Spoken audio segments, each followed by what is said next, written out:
बम बम भोले दोस्तों, आज मैं आपको बताती हूँ हरतालिका व्रत के बारे में।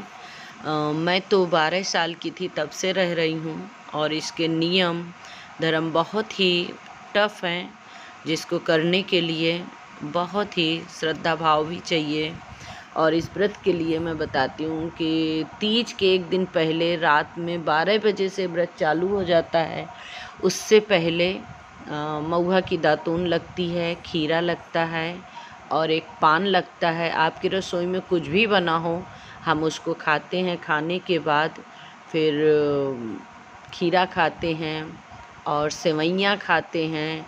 ये सब खाने के बाद महुआ की दातून या आम की दातून से अपने मुंह को साफ़ करते हैं कि कहीं पर भी अन्न का एक दाना न चिपका हो, क्योंकि ये व्रत बहुत टफ है। और इसको करने के लिए हमारे अंदर श्रद्धा भाव भी बहुत ज़रूरी है। ये सब करते हुए रात में 12 बजे से व्रत चालू होगा और उससे पहले देखिए मैं मेहंदी लगवाती हूँ। और मेहंदी लगवाने के बाद सुबह सबसे पहले उठ के गंगा स्नान जाती हूँ, क्योंकि मेरा मौन व्रत चालू हो जाता है रात में 12 बजे से। तो इसलिए मेरा मौन व्रत वहीं छूटता है जब मैं वहाँ पर शिवलिंग पे दूध चढ़ा दूँगी, चावल चढ़ा दूँगी और खीरा चढ़ा दूँगी। तब वहाँ पर बम बम भोले बोल करके ही मेरा मौन व्रत छूटता है।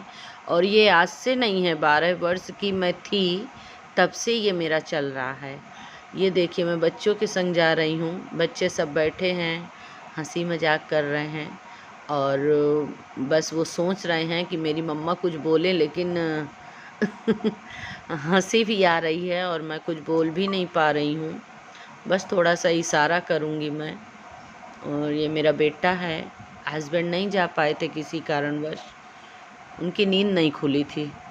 हाँ, क्योंकि बहुत जल्दी हम लोग गए थे और हमारे घर से 6-7 किलोमीटर पड़ता है, बहुत दूर नहीं है जहाँ हम लोग गए थे गंगा स्नान के लिए। ये देखिए बस मैं इशारे कर सकती हूँ, बोल नहीं सकती हूँ। नहीं नहीं नहीं, बिल्कुल नहीं बोलूँगी। चलिए, हाँ, बम बम भोले। और ये हम घाट पे पहुँच गए हैं, वहाँ का घाट तो मैंने नहीं दिखाया है, इसके लिए सॉरी। और ये मेरी पूजा की थाली तैयार हो चुकी है। मेरी छोटी बहन है जिसने मेरी हेल्प की है ये सब पूजा की थाली तैयार करने में। उसका फास्ट नहीं है, बट वो केवल देखने आई है कि मैं कैसे रहती हूँ। और ये गंगा पूजा मैं करूँगी, फिर भोलेनाथ की पूजा करूँगी। बहन को बहुत शौक़ था ये सब देखने के लिए, इसलिए वो आई थी मेरे पास कानपुर से। और देखिए हम दोनों ने कैसे अपना थोड़े थोड़े फ़ोटो भी शूट की है, जिसको मैं शेयर कर रही हूँ। आप लोग देखिए, बहुत अच्छा वहाँ का घाट भी था। ये भोलेनाथ की शिवलिंग पर मैं पूजा करने गई हूँ। और देखिए यहीं से पूजा करने के बाद मेरा व्रत मौन व्रत ख़त्म होगा और आगे मेरा भी ये व्रत चलेगा। इस व्रत में हम थूक भी नहीं अंदर कर सकते हैं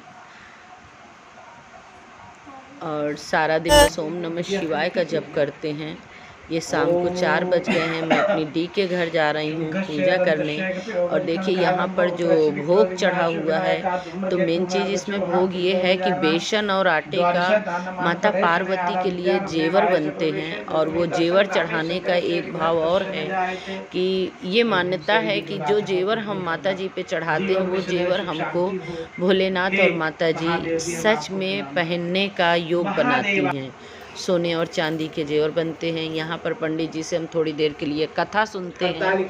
तो देखिए मैं और मेरी डी कथा सुनते हैं। चलिए। कहते हैं, सोना कार्य महर्षि गण मदार के फूलों से गुथे हुए केश वाली देवस्त्रों से भूषित पार्वती जी को, मुंडमाला से शोभित शिव जी को, जो दिगंबर रहते हैं, ऐसे शिव जी को मैं बारंबार प्रणाम करते हैं।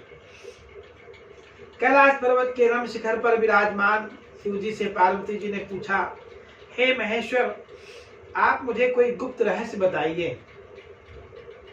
वो ऐसी बात हो जो सभी धर्मों का सार, अल्प परिश्रम से ही करने योग्य अत्यंत फलदायिनी कथा जिसमें समावेश हो। यदि आप मुझ पर प्रसन्न हैं तो उसे बताने की कृपा करें। प्रभु, मैंने पूर्व जन्म में ऐसा कौन सा तप दान व्रत किया था जिसके फलस्वरूप मैंने आपको पाया।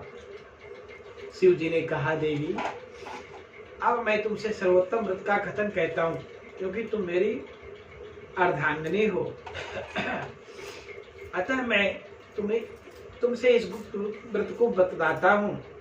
जिस प्रकार ताराओं में चंद्र, ग्रहों में सूर्य, 4 वर्णों में ब्राह्मण, क्षत्रिय, वैश्य और शूद्र में ब्राह्मण, देव में विष्णु, नदियों में गंगा, पुराणों में महाभारत, वेदों में। पंडित जी की कथा पूरी नहीं सुना सकते हैं, हम लोग आरती कर रहे हैं अब, और बहुत अच्छा लगता है। भोलेनाथ की कृपा हम पर बनी रहे।